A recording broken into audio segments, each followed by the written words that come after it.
Romanos 12, do 14 até o 21. Diz assim o texto sagrado: abençoai os que vos perseguem, abençoai e não amaldiçoeis. Alegrai-vos com os que se alegram e chorai com os que choram. Tende o mesmo sentimento uns para com os outros. Em lugar de serdes orgulhosos, condescendei com o que é humilde. Não sejais sábios aos vossos próprios olhos. Não torneis a ninguém mal por mal. Esforçai-vos por fazer o bem perante todos os homens. Se possível, quanto depender de vós, tende paz com todos os homens. Não vos vingueis a vós mesmos, amados, mas dai lugar à ira, porque está escrito: a mim me pertence a vingança, eu é que retribuirei, diz o Senhor. Pelo contrário, se o teu inimigo tiver fome, dá-lhe de comer, se tiver sede, dá-lhe de beber, porque fazendo isso amontoarás brasas vivas sobre a sua cabeça. Não te deixes vencer do mal, mas vence o mal com o bem. Vamos orar novamente. Deus eterno, queremos te pedir que nesta manhã o Senhor fale conosco através da tua palavra, que ela sirva de edificação para nós e que possamos a cada dia sermos imitadores de Jesus. Oramos no nome dele. Amém. Na verdade, nós vamos nos deter um pouco mais no último versículo que lemos, versículo 21. Vamos ler de novo, vai todos juntos? Diz assim, versículo 21. Não te deixes vencer do mal, mas vence o mal com o bem. Para quem já leu o livro de Provérbios, né, parece que Paulo está criando um provérbio ali, né? Tem bem o jeitinho daqueles textos do livro de Provérbios, lá da sabedoria de Salomão. E ele então nos coloca um padrão bastante elevado, né? Não te deixes vencer do mal, mas vence o mal com o bem. Nosso tema do nosso mês agora é comunidade que vence o mal. E eu fiquei muito interessado nesse tema, comunidade que vence o mal. E eu achei que era uma boa a gente começar pensando em qual é a ferramenta que a gente tem para vencer o mal. Qual é o instrumento, a arma cristã para vencer o mal. Porque o mal está em todo lugar. E ele nos atinge de todos os lados, inclusive. Tem dias que parece que nos cerca. E o que fazer? Como vencer o mal? Esse texto nos apresenta um desafio, porque nós muito naturalmente tendemos a vencer o mal pagando na mesma moeda, a combater fogo com fogo. Essa é a nossa natureza. E Paulo então inverte completamente essa lógica e diz que o mal tem que ser vencido com o bem. A gente leu a partir do 14 porque parece que antes de chegar nesse provérbio, ele já dá algumas aplicações desse provérbio. No versículo 14 mesmo, ele fala da perseguição. A igreja da época era perseguida primeiramente pelos judeus, que entendiam que o cristianismo era um tipo de seita do próprio judaísmo, portanto, entendiam que os ensinos dos cristãos, os apóstolos, eram um erro a ser combatido. Os fariseus, os judeus ali, os líderes judaicos, combatiam o cristianismo. E isso gerava uma perseguição. Conforme essa perseguição mais caseira foi aumentando, o próprio Império Romano começou a tomar as dores do judaísmo e do paganismo, também começou a se incomodar com aquele tal de cristianismo que estava nascendo, e começou a autorizar que cidadãos levassem cristãos ao tribunal. A perseguição foi cada vez maior, até que talvez alguns anos aí, cerca de 10 anos depois de Paulo escrever essa carta, quem sabe até menos, já tínhamos o imperador Nero perseguindo cristãos e lançando-os às feras e queimando os vivos. Bom, é muito possível que por mais que você tenha passado um dia daqueles que falam, parece que o mal está atrás de mim, está me perseguindo de tudo quanto é lado, é muito provável que você não tenha passado por nada parecido com o que aqueles irmãos iriam passar, ou talvez já estivessem passando. Então Paulo vai logo no extremo, ele diz assim, olha, sabe aqueles que te perseguem? Pois é, não amaldiçoem, mas abençoem. Claro, abençoar e amaldiçoar tem a ver com intercessão, né? O cristão deveria rogar do Senhor bênçãos para os seus perseguidores. Talvez o modelo deveria ser o de Jesus, né? Prestes a ser preso, ele diz, olha, parem com toda a revanche, parem com toda a luta. Vocês não percebem que se eu quisesse, eu rogaria ao meu Pai, Ele enviaria um exército de anjos para me salvar? Então, quer dizer, Jesus está dizendo, olha, mesmo que eu poderia até orar para me livrar disso, mas eu prefiro orar, como Ele faria depois na cruz, perdoa-os porque eles não sabem o que fazem. É disso que Paulo está falando, olha, vocês têm gente perseguindo, mas não peçam maldição a eles, peçam bênçãos para esses que estão perseguindo. Vence o mal com o bem.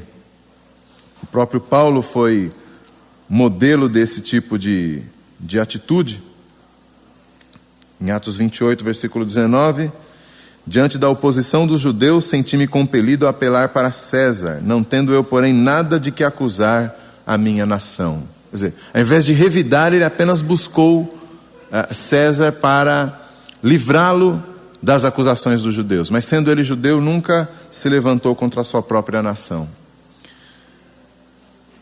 Pulando aí o versículo 15 e 16, ele volta a esse assunto no versículo 17. Ele diz assim, não torneis a ninguém mal por mal. Esforçai-vos por fazer o bem perante todos os homens. Novamente a mesma temática. Se te fazem mal, agora mais abrangente, não apenas aquele que te persegue, mas se te fazem mal, se alguém busca estar contra você, se alguém o prejudica, não o pague na mesma moeda. Não torneis a ninguém mal por mal. E ele diz assim, esforçai-vos.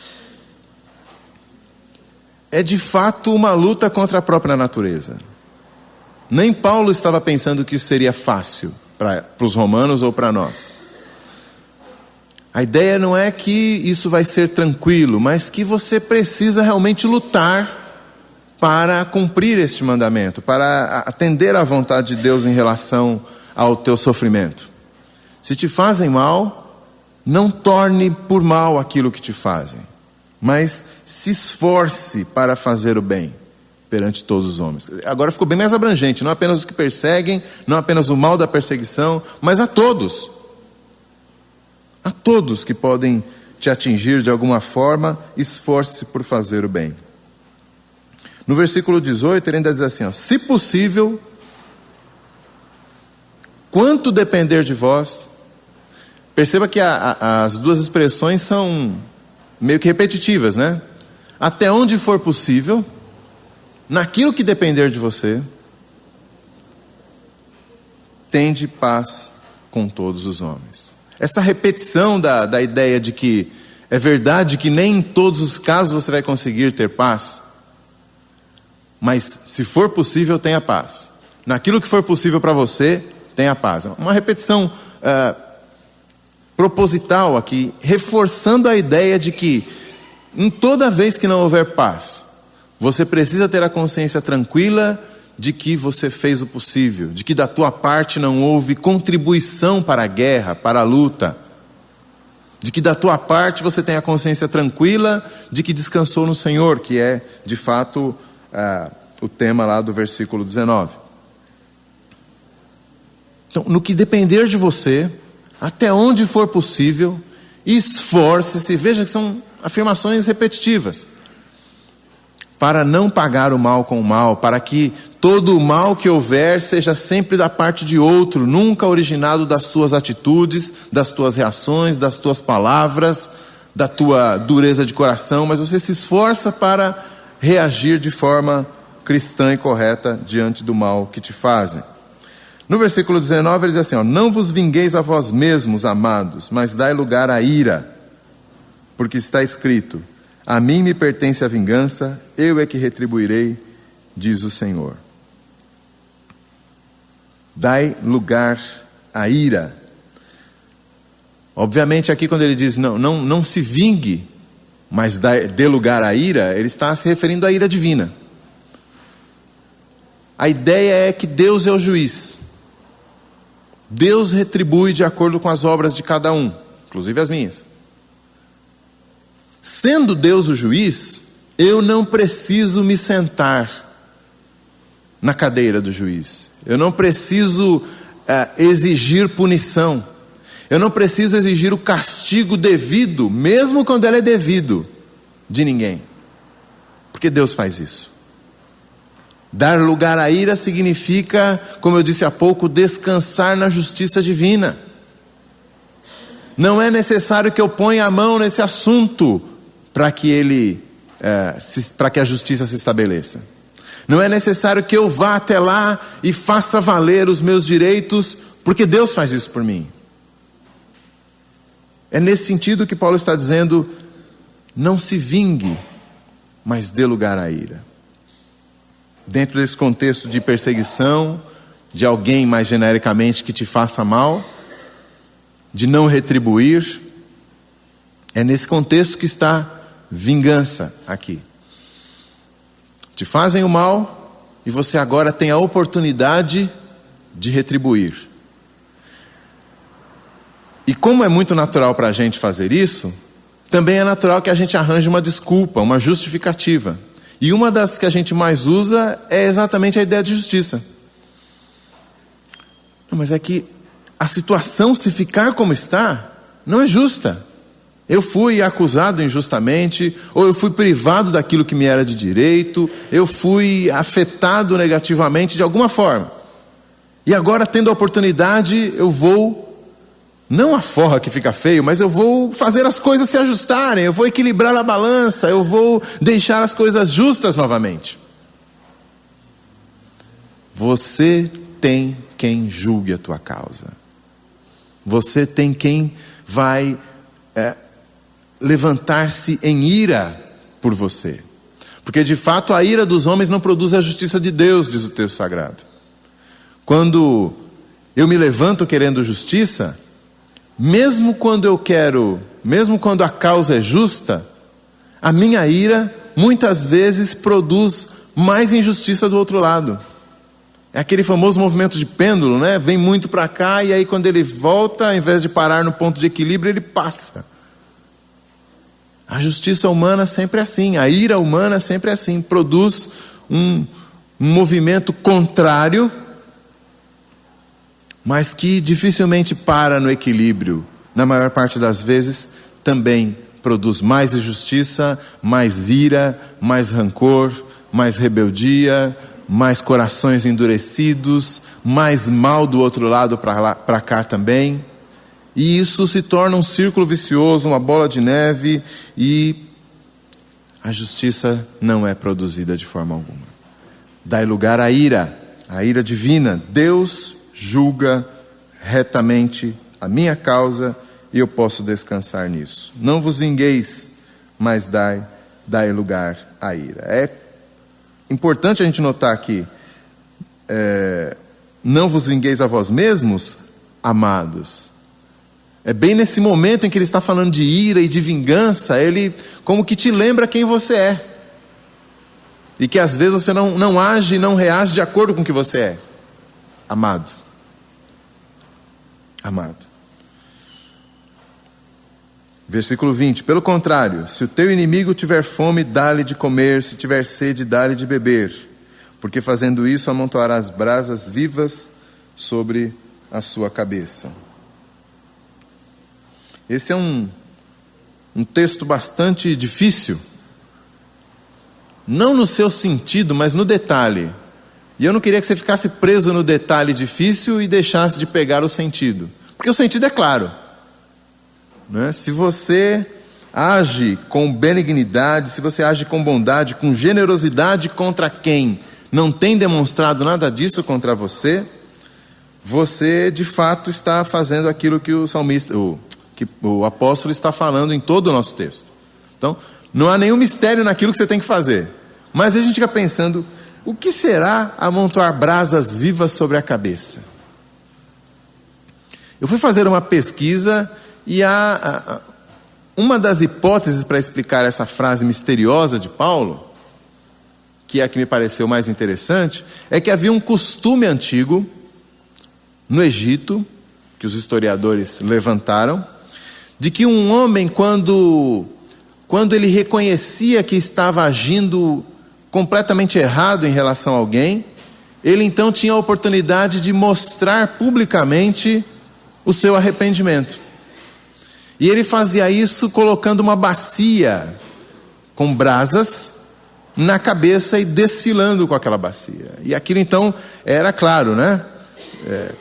Se ele tivesse bastante cabelo, talvez até não fosse tão ruim, mas a ideia é que ele estava fazendo uma penitência por aquilo que tinha feito com aquela outra pessoa. É possível que Paulo estivesse se referindo a isso. A ideia é que se você age com benignidade para com quem tem tratado mal você vai dar oportunidade àquela pessoa de ver o quanto ela está errada. Brasas vivas sobre a cabeça talvez fosse apenas uma forma figurada de falar sobre a consciência ardendo. Não é? Puxa vida, eu tenho tratado aquela pessoa e agora ela tem a oportunidade de revidar e ela não fez isso. É essa a ideia do texto. Se você trata bem aquele que tem te tratado mal, Paulo fala de um inimigo aqui, né? Novamente genérico, né? Ele começa com perseguição, depois ele fala de qualquer um que te faça mal, agora ele fala do inimigo. Mas mesmo este inimigo deve ser tratado de forma cristã.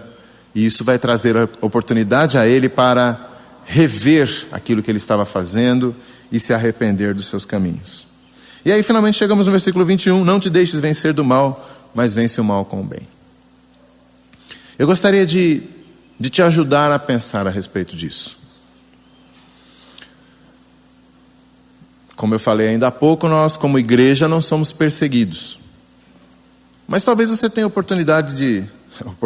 você tenha tido o desfortúnio de ser perseguido na empresa em que você trabalha. Um chefe, um colega, né? Colega de trabalho, alguém que queria o teu cargo, alguém que não gostava de você porque você era cristão, ou não gostava de você porque você recebeu a promoção antes dele. Enfim, há inúmeras situações em que uma pessoa tem a oportunidade de nos fazer mal, tem o desejo de nos fazer mal, de nos prejudicar, de passar a rasteira, de nos empurrar, de barrar o nosso progresso. E muitas vezes as pessoas fazem isso mesmo. Paulo está nos dizendo, a palavra de Deus está nos exortando, não retribua na mesma moeda. Aliás, pelo contrário, faz o bem, insista em fazer o bem. Nisso, é claro, somos no mínimo imitadores de Jesus,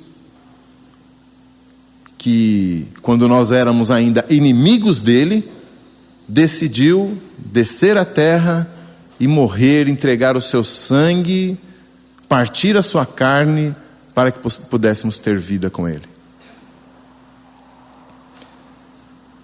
Nós não somos perseguidos como igreja, mas muitas vezes temos atritos muito fortes na nossa própria família, quem sabe. E no meio de uma discussão é muito fácil que a temperatura vá subindo, porque se você falar A, eu quero falar A e B. Mas se você responder com A, B e C, então aí nós teremos até o final de 15 minutos de conversa o abecedário inteiro. Quer dizer, o que vier de lá eu tenho que bater na mesma moeda e um pouco mais forte ainda. esforçai-vos no que depender de vós, no que for possível, retribua com o bem. Muitas vezes o mal nos pega de surpresa, né? Uma fechada no trânsito, um problema, uma distração, às vezes até tua, e a outra pessoa já às vezes sai do carro e já falando um monte de coisas. E eu já vi um testemunho de um irmão que simplesmente pediu desculpas a outra pessoa no trânsito. E aquilo desarmou a pessoa de tal forma que ela não conseguia mais xingar, não conseguia mais bater a mão na porta, no capô do carro. E aí ficou meio sem graça com aquele pedido humilde e sincero de desculpas.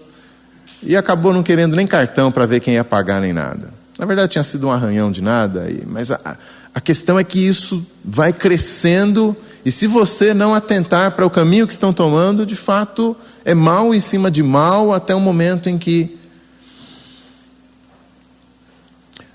trazendo um pouco mais para perto, o mal nos atinge de todos os lados, eu disse, e muitas vezes o mal acontece na igreja, muitas vezes no relacionamento com o irmão, no relacionamento com a pessoa que, sendo crente como você, cristão como você sente que ele lhe fez mal. E você vai encontrar com ele no próximo domingo. E no outro também. Como é que você vai reagir ao mal que te fazem? Na igreja. Você vai permitir que esse mal se torne mais mal ainda, devolvendo na mesma moeda? Ou você vai retribuir o mal com o bem? A unidade da igreja muitas vezes é ameaçada por causa de uma palavra que foi falada na hora errada e do modo errado há 3 anos atrás.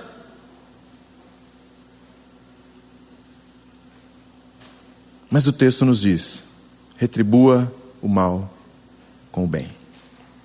Fazendo isso, você vai amontoar brasas vivas sobre a cabeça do teu inimigo, muito mais ainda se ao invés do inimigo for um irmão. E por fim, se o mal foi feito propositadamente, se o mal de fato foi intencional, descanse o teu coração, porque você tem a quem julgue a tua causa. Não fique alimentando rancor, ódio, amargura, não fique pensando e repensando como é que você vai fazer para... Descansa no Senhor. Dai lugar à ira. Põe a tua cabeça no travesseiro e fique tranquilo. Deus cuida dos seus.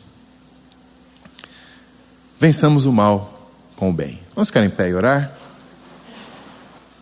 Deus eterno, Deus santo, Deus de toda graça e misericórdia, nós queremos primeiramente te louvar, engrandecer o teu nome, porque o Senhor de fato é um reto juiz que julga retamente. O Senhor estabelece e faz justiça sobre a terra, e nós podemos confiar no teu julgamento. Queremos também, ó Pai, te pedir que o Senhor nos ajude conforme nós nos esforçamos para sermos imitadores de Jesus, que perdoou aqueles que o crucificavam. Queremos ser imitadores de Jesus, que morreu na cruz por aqueles que eram seus inimigos. Queremos ser imitadores de Jesus nos nossos relacionamentos, no trabalho, na vizinhança, junto aos nossos familiares e também na tua casa, Senhor. Ajuda-nos a sermos vencedores do mal, mas ajuda-nos quando nos esforçamos a vencer o mal com o bem. Queremos descansar na tua justiça e nos alimentar dela no nosso dia a dia. Oramos em nome de Jesus. Amém.